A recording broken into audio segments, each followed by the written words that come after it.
tonight, and I'd like to welcome you all to the O-Bar's 20th Anniversary Concert! Kamusta po ba kayo? Merry Christmas to all of you! Ilang tulog na lang, Pasko na, pero nagsama-sama nga po tayo ngayong gabi para ipagdiwang ang 20 taon, 2 dekada ng O-Bar! Yay! O-Bar was founded in the year 2005 sa Malate. Pwede ko po bang malaman kung sino dito ang inabutan ang O-Bar Malate? Nasaan kayo? Mga original O-Barians!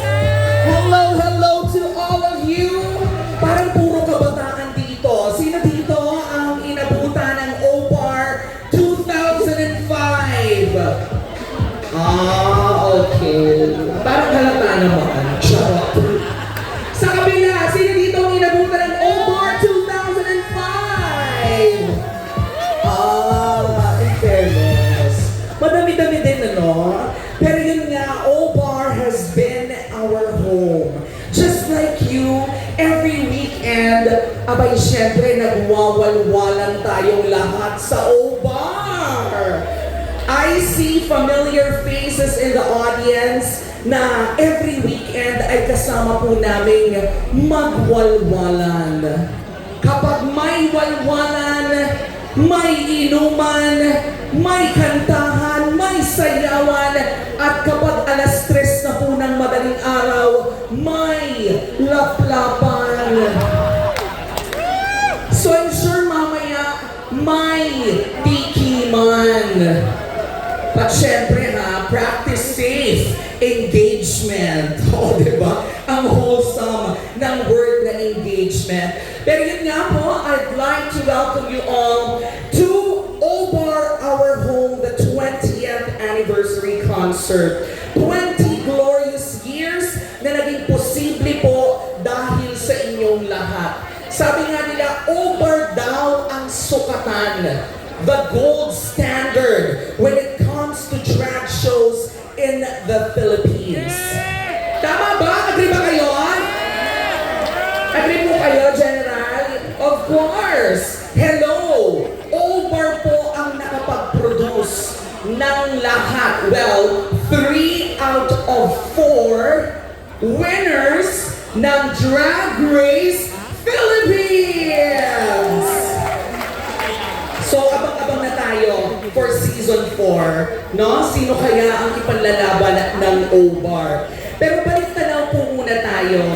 Na-witness nga po natin ang exciting evolution of O-Bar through the years. Founded by partners Ramon Papa and the late Daddy Rupert Acuña. Palakpakan naman po natin sila. Alongside, of course, with Alex Ignacio and Mr. Peter Acuña. Hi, Peter. Of course, we all miss Daddy Rupert, pero yung tatak niya as one of the premier lead dancers in ballet here in the Philippines, ang kanyang discipline, ang kanyang pong passion, taglay ng ating mga artists at shows na naghatid sa O-Bar sa anniversary na ito. So hindi ko na po patatagalin pa, mahal ang ticket na binayad nyo, di ba?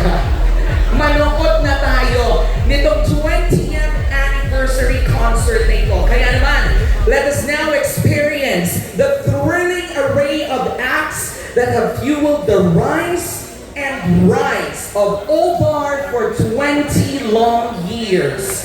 Ladies and gentlemen, O-Barians, here are O-Bar's resident performing groups with stellar guest artists Arriba Primero Latino, Richard Sonyadaw and Regina Magpitag, Frenchie D, and Miss Angeline Quinto. Make way of the stars of